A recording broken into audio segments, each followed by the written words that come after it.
Kara Owens kicked open the heavy glass door of Falcon Tower with her elbow, balancing two brown paper bags that smelled like heaven and weighed more than her paycheck. "Delivery for a floor 49, she called out to the security guard, who barely looked up before buzzing her through. The elevators gleamed like mirrors, and Kara winced at her reflection hair pulled into a messy bun, red sauce splattered on her faded hoodie, and sneakers that had seen better days. She sighed. "Definitely not dressed for the top floor," she muttered, jabbing the button for the penthouse suite. The ride felt like it took forever. She adjusted her grip on the bags and prayed that whoever ordered this overpriced lunch wasn't one of those entitled suits who barked orders and didn't tip. The elevator dinged. The doors slid open into a hallway that looked like it belonged in a movie floor-to-ceiling windows, polished marble, and a silence that screamed money. She walked slowly toward the only open door, her sneakers squeaking slightly on the floor. She raised her hand to knock but didn't have to. The door opened, and standing there, barefoot in slate gray dress pants and a white button-up shirt rolled up at the sleeves, was the most unreal-looking man she'd ever seen. Tall. Broad shoulders, strong jaw, dark hair slightly tousled like he'd run his hands through it 100 times. And eyes gray-blue, sharp and unreadable. He looked at her, then down at the bags in her arms. "You're not from catering," he said, voice low and direct. Kara blinked. "Nope, I'm from Ravioli Express." "You ordered the pasta special and garlic knots." He looked at the food like it was a foreign object. "I didn't." "Well, someone here did. 49 Mr. W. Foster, that's what the receipt says." She held it up. The man exhaled a breath like he was trying not to laugh. "That would be my assistant. She probably thought I forgot to eat again." His voice had that easy, commanding tone of someone used to being in charge. Kara shifted her weight. She was too aware of how messy she looked against this glass and steel luxury. He stepped aside. "Come in," she hesitated. "I usually just drop it off." "Come in," he repeated, this time softer. "You carried it all the way up here. At least let me hand you a tip." That made her feet move. The space inside was ridiculous. Open concept everything. A sleek black grand piano, floor-to-ceiling views of Manhattan. A bar stocked with more alcohol than her neighborhood liquor store. And in the center of it all, a modern black desk with 3 monitors lit up with charts and numbers she couldn't make sense of. "Nice apartment," she said, setting the bags on the marble island in the kitchen. "It's not an apartment," he said. "It's my office." Kara turned. "Wait, this is your office," he nodded, walking over to pull out his wallet.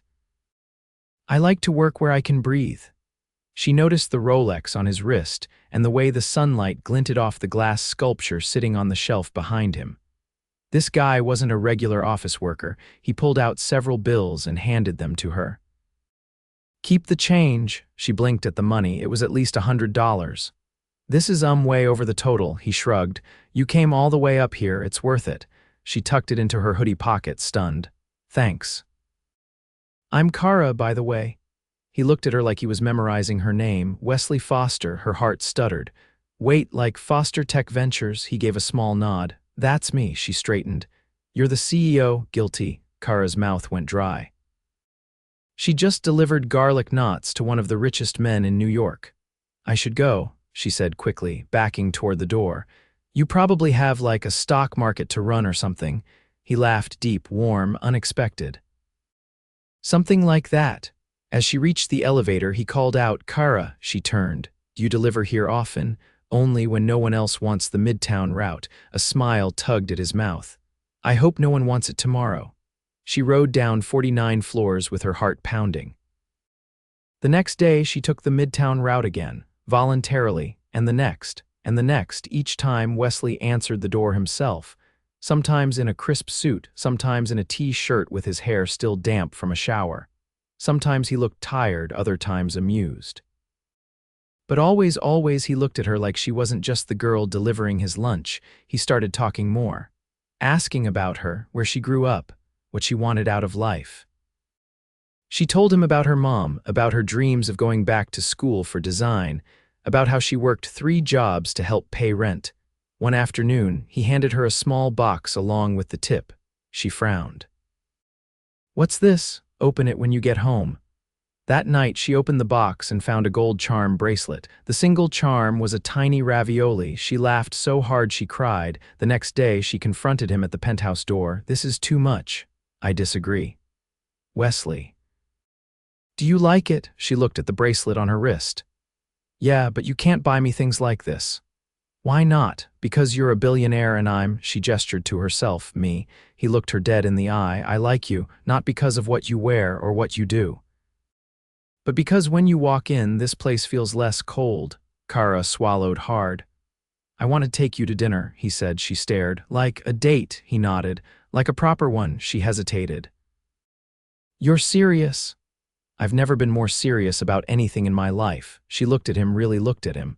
At the man who made time in his high-rise office to ask about her day, who tipped her $100 just because, who gave her a ravioli charm. "Okay," she whispered. Dinner? The way his eyes lit up, that was the moment she knew she was in serious trouble. And maybe, just maybe, she didn't mind. The restaurant was perched on the top floor of a building so discreet, Kara couldn't even find a sign. A valet in a tuxedo opened her car door before she'd even unbuckled, and she stepped out feeling like she'd just been dropped into a movie she didn't audition for. Inside, the dining room was dimly lit, with candles flickering on every table and soft jazz humming through the air.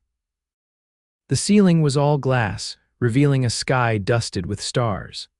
She clutched the small black clutch Wesley had sent earlier that day, delivered, of course, by a driver in a sleek black car with no logo. Just like him, polished, self-contained, and impossible to pin down. He was already there, standing beside their table in a charcoal suit that fit him like it had been sewn directly onto him. His tie was dark blue, and his hair was neater than usual, like he'd taken the time to tame it just for tonight. "I wasn't sure you'd come," he said, pulling out her chair. "I almost didn't," Kara replied, sliding into the velvet seat. "But then I figured, why not have dinner with a man who probably owns half the buildings I deliver to?" He paused, watching her with an intensity that made her fingers tighten around her napkin. "I don't want you to think this is a game," she lifted an eyebrow. "And what exactly is this, then?" "I'm trying to get to know you, Kara," he said slowly. "Not as the girl who brings me lunch. As the woman who told me she sketches logos in the margins of receipts and dreams in Pantone colors." That stopped her. "You remembered that?" He nodded. "I remember everything you tell me." A waiter appeared, offering menus printed on thick parchment. Kara glanced at the prefix options and tried not to choke on the prices. Wesley didn't even look. He ordered for both of them without hesitation, naming dishes she'd never heard of, but that sounded far too elegant to be real food. As the waiter disappeared, Kara rested her hands on the table. "So what does a guy like you do when he's not running empires and casually ordering truffle pasta like it's toast?" "I read," he said. "Mostly history. I box twice a week. And I spend an embarrassing amount of time trying to prove to the board that I'm not just some legacy kid riding my father's name." She tilted her head. "Wait, I thought you built the company." "I did," Wesley said, "but the name was his. And the expectations came with it." Kara leaned in slightly. "What would you do if you weren't doing this?" His expression shifted like she'd caught him off guard. "That's a question no one's ever asked me." He paused, then looked into her eyes. "I think I'd design motorcycles." She laughed before she could stop herself. "Seriously? I rebuilt my first one when I was 16. Still have it. It's in my garage in Westchester." "Okay, that's unexpected," he grinned. "That's the point." Their food arrived, something delicate and plated like a sculpture. Kara took a bite and nearly moaned. Wesley watched her, amused, as she tried to identify every flavor. "I'm not used to this," she said eventually. "All of this. I still use coupons when I grocery shop." "You don't have to be used to it," he said. "You just have to be here." She looked down at her plate, then back at him. "Why me, Wesley?" "Because you don't care who I am," he said simply. "And because you look me in the eye when you speak." They finished dinner slowly, conversation slipping into easy rhythm. She told him about the time she'd tried to start a food blog and accidentally deleted the whole thing after a week.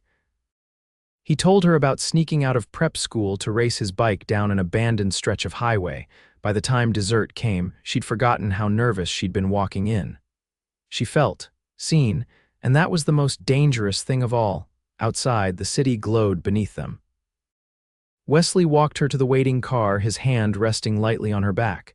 She turned to thank him, but he stopped her. "Kara," she met his gaze. "If I kissed you right now, would you stop delivering to me?" She blinked. "That depends on the kiss." His eyes dropped to her mouth, then back up. "Fair enough." Then he leaned in slow, deliberate, and kissed her like he'd been waiting for weeks. It wasn't rushed and it wasn't polite. It was a promise. When he pulled back, she was breathless. "I'll still bring your pasta," she whispered. Wesley opened the car door for her. "Good. Because I think I just lost interest in every other meal." The door closed, and as the car pulled away, Kara touched her lips and stared out the window, trying to remember when her world had started spinning in reverse. That night she sat on her bed, sketchbook open in her lap, and drew a motorcycle wrapped in vines. On the seat, she added a tiny ravioli charm hanging from the ignition key. For the first time in a long time, she didn't feel like she was on the outside looking in. She felt like something had just begun. Kara hadn't meant to fall asleep on the train, but the moment her head hit the window, the lull of motion pulled her under. When she woke with a jolt, the morning sun was already angling through the subway car, and her phone buzzed with 3 missed calls from the restaurant. She muttered a curse, shoved her sketch pad into her tote, and bolted up the stairs 2 at a time. By the time she arrived at Ravioli Express, breathless and flushed, Francesca, her manager, was waiting behind the counter, arms crossed and eyebrows arched. "You're late." "I know, I overslept. It won't happen again." Francesca didn't look convinced. "You've been distracted lately." "You used to be the first one here." Kara bit the inside of her cheek. "I'll make it up. Promise." Francesca eyed her for a moment, then sighed and handed over 3 stacked delivery bags. "Midtown route. Go before traffic eats you alive." As Kara stepped outside, the weight of the bags grounded her. The streets buzzed with urgency, horns, chatter, the occasional siren, but she moved steadily, weaving through the chaos like she always had. Except now, she wasn't just delivering food. She was heading towards something that made her stomach flip in ways that had nothing to do with hunger. When she reached the Falcon Tower lobby, the security guard waved her through without a glance, and the elevator doors opened almost instantly. The ride up was quiet, the kind of quiet that made her pulse louder in her ears. At the top, the hallway stretched before her, its silence broken only by her footsteps. She knocked once. The door opened, but it wasn't Wesley. It was a woman. Early 40s, tall, with sharp cheekbones and a sleek navy dress. Her expression was cool and unreadable, like she'd been trained not to show emotion. "You're here for him?" she asked. Kara hesitated. "I usually deliver to Mr. Foster." The woman stepped aside. "He's in a meeting." "Leave them on the counter." Kara crossed into the space and set the bags down. The woman didn't move from the doorway. Just as Kara turned to leave, Wesley's voice carried from the inner office. "Is that Kara?" The woman didn't answer. Wesley appeared a moment later, no tie, sleeves rolled down, jacket gone. His eyes lit when he saw her, but the moment passed quickly as he noticed the tension in the air.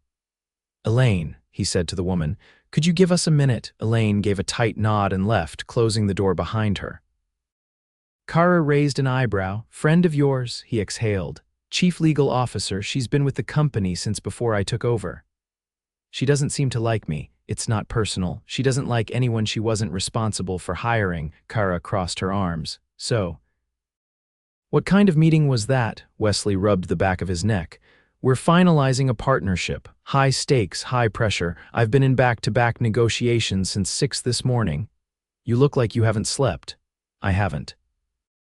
But seeing you helps." She rolled her eyes, but warmth crept up her neck. "I brought you food again." He stepped closer. "I've got something for you too." She narrowed her eyes.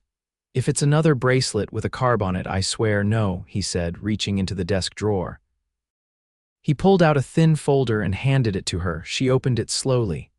Inside were 3 printed pages, a mock-up of a logo, a brand concept, and a design credit with her name at the bottom. "What is this?" "I told you I remember what you say," Wesley said quietly.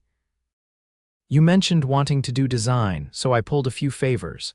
A friend at a branding agency needed freelance work. I showed him your sketches. He wants to hire you for a trial project. Kara stared at the pages. The words blurred. You did this. Why?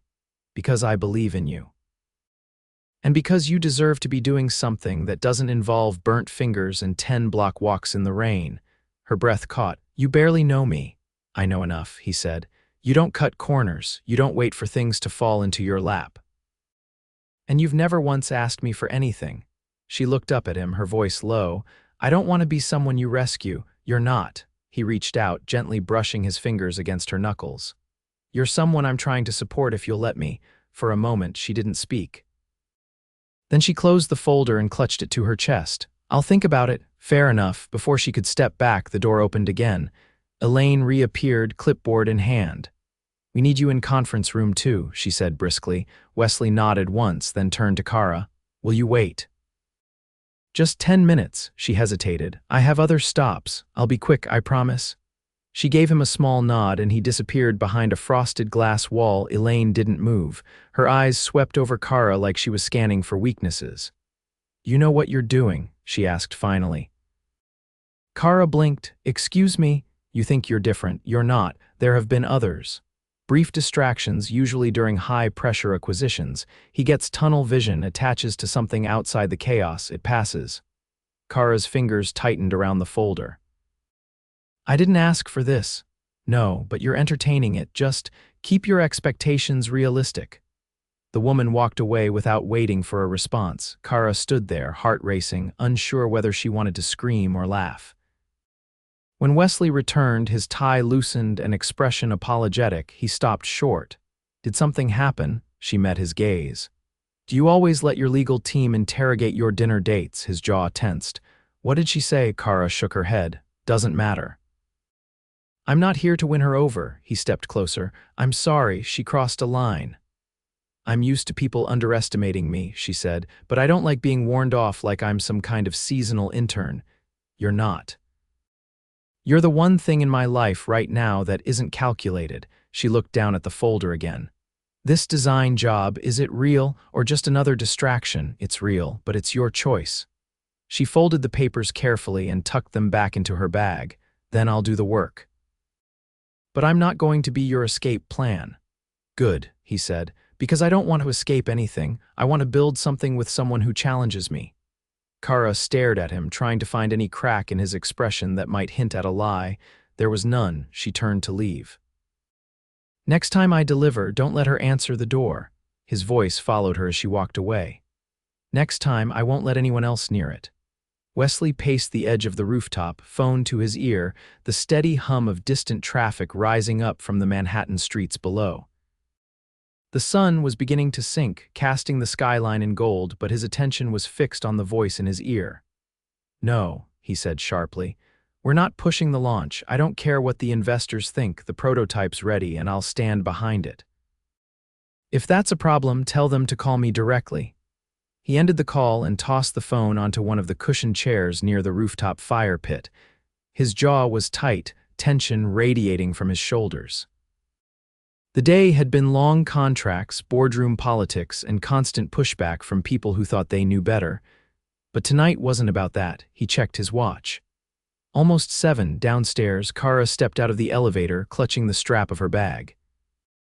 Unlike the first time she'd set foot in Falcon Tower, she wasn't carrying takeout. Tonight, she'd come for him. The penthouse door opened before she even knocked. Wesley stood there, jacket gone, shirt sleeves rolled crisply to his elbows, but his hair was combed and the scent of cedar and citrus clung to the air between them. You're right on time, he said. I wasn't sure if this was a date or a peace treaty, Kara replied. He gave a soft laugh. Can't it be both? She stepped inside, and he led her to the elevator that opened onto the rooftop terrace, one she hadn't known existed until now. The space was private and quiet, shielded by glass panels and warmed by standing heaters. A round table was set for 2, draped in white linen with flickering candles in tall hurricane glasses. A soft breeze tugged at her hair. Kara turned slowly, taking it all in. This is something out of a dream. I wanted you to see where I go when the walls feel too close, he said. She walked to the edge, resting her hands on the railing. The view was endless buildings glowing like embers, the river reflecting the last blush of daylight. "I started the freelance project," she said. "The branding one." His eyes lit with something immediate and proud. "How's it going?" "Better than I expected. They actually liked my first mock-up." She turned to face him. "There's a part of me that still doesn't trust it, like someone's going to realize I don't belong and tell me to pack up." "They won't," he said. "And if they do, they're wrong." She glanced down. "I got a call from Parsons. They accepted my application for fall." Wesley stepped closer, stunned. "You applied?" "I wasn't going to say anything until I knew, but after the job offer, I figured." "Why not try?" He smiled, something full and unguarded. "You didn't need my help, Kara. You just needed a door that wasn't locked." She looked up at him, and for a moment the city faded. "I didn't come here tonight to thank you," she said. "I didn't expect you to. I came because I want this. Whatever this is between us, I want to know what it feels like without the noise." Wesley reached for her hand, threading his fingers through hers. "Then let's find out." They sat down to dinner, something catered and exquisite, but neither of them paid much attention. They talked about things they hadn't before: his mother, who lived in Portugal and sent postcards every month; her father, who'd left when she was 13 and never called again. They didn't trade trauma, they shared the spaces that shaped them. When dessert came, Wesley stood and held out his hand. "Dance with me." "There's no music." "Then we'll make our own." She took his hand, and he pulled her into a slow sway, the city lights sparkling around them like a private constellation. His hand settled at her waist, hers at his shoulder, and they moved in a rhythm that didn't need melody.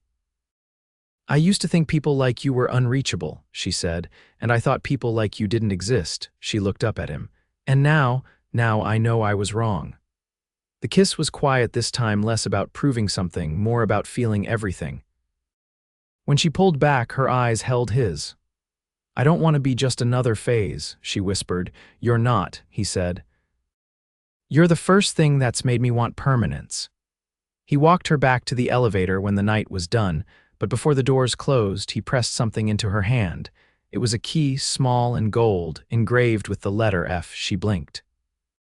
"What's this?" "Not to move in," he said quickly, "but to come and go as you please. No more buzzing the front desk, no more waiting outside my door." Her throat tightened. "This is a lot. For me, it's the bare minimum." She looked at the key, then at him. "I'll use it." He leaned in, his mouth at her ear. "Good." The elevator doors closed, and Kara stood there, staring at her reflection, the key warm in her palm. 2 weeks later, she stood on the stage at a gallery downtown, her first logo design illuminated on a screen behind her. She'd been invited to speak for 5 minutes only, but it felt like reclaiming part of herself that had been on pause for too long. Wesley stood in the back, unnoticed by most, hands in his pockets, watching her with a look that said everything. That night, she let herself into the penthouse using the key. He wasn't expecting her, but he turned from the window when he heard the door open. She crossed the room and stopped in front of him. "I can't believe this is my life." He cupped her face. "Believe it." The next morning, she woke in his bed, sunlight spilling across the sheets, and realized she hadn't delivered food in over a week. But somehow she still showed up at his door, and this time she wasn't leaving. The gallery reception buzzed around them, glasses clinking, conversations overlapping in a soft din. Kara stood near the back staircase, fingers wrapped around a flute of champagne she hadn't touched. Her name was printed in neat, block letters on the artist placard beside her design, and for the first time in her life, something she'd made was being looked at like it mattered. Wesley stood across the room, caught in a conversation with the head of a European venture firm. He was nodding politely, but his eyes flicked to her every few seconds, anchoring himself to her presence even from a distance. The moment the conversation ended, he slipped away and joined her at the staircase, his jacket now off, shirt collar slightly loosened. "Your name's on a wall," he said, tilting his head toward the placard. "We should celebrate that." "I didn't think anyone would pay attention," Kara said, her voice low. "They didn't just pay attention, they asked about commissions." Her brows lifted. "How do you know that?" I overheard. "The woman in the red wrap dress." She was asking the curator who did the branding concept for the tech exhibit. I might have eavesdropped. She leaned against the wall, watching the crowd. I don't know what to do with people actually wanting something I made. He stepped closer, lowering his voice. You let them want it, and then you charge them for it. She laughed, shaking her head. You make it sound simple. It is, when you stop doubting whether you belong. She glanced at him. I'm still figuring that part out. Wesley reached into the inside pocket of his shirt and pulled out a small envelope. He held it between two fingers. What's that? Open it. She slid her finger under the flap and pulled out a card. At the top it read, Owens Design Co. In the center was a logo, her design, but polished, refined. At the bottom, her name, her title, founder. She blinked. Where did you? You mentioned wanting a studio. I had the paperwork drawn up. The LLC is filed. The domain is yours. I even leased a space in Soho. It's small, but it has good light. Her voice caught. You're serious? I want you to have something that's yours.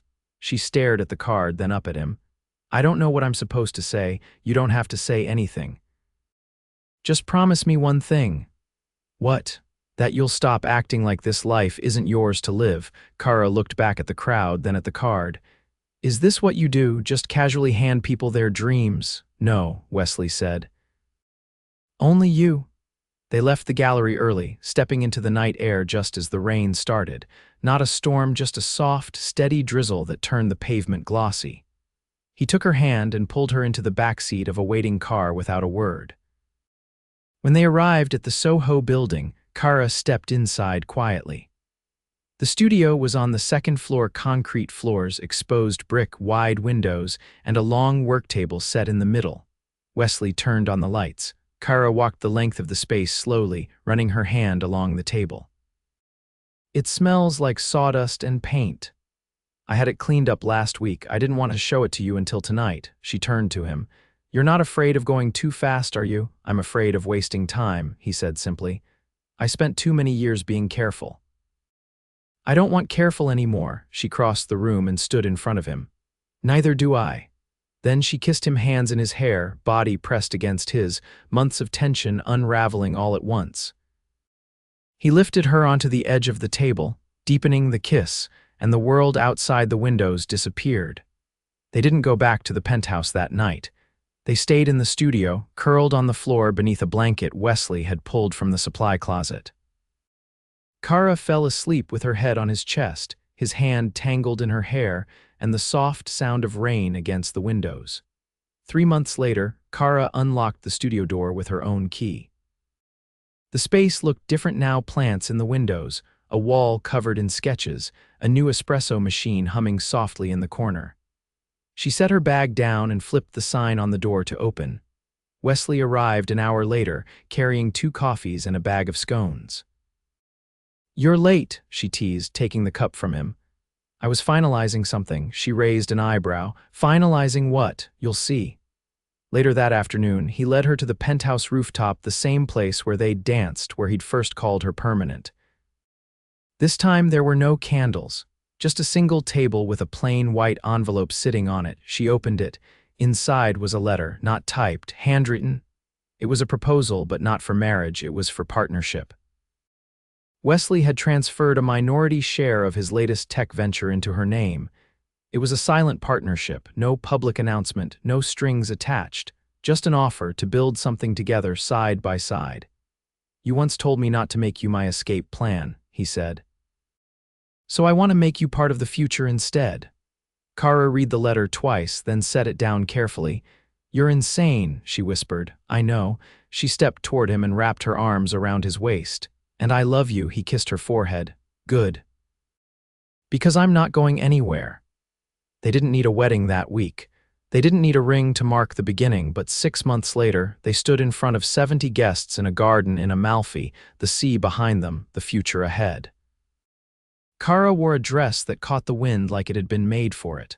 Wesley wore no tie. They exchanged vows that neither of them wrote down because they'd already lived every word. And when they kissed, it wasn't quiet.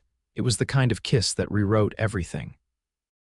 Back in New York, Kara's design studio expanded to the floor above.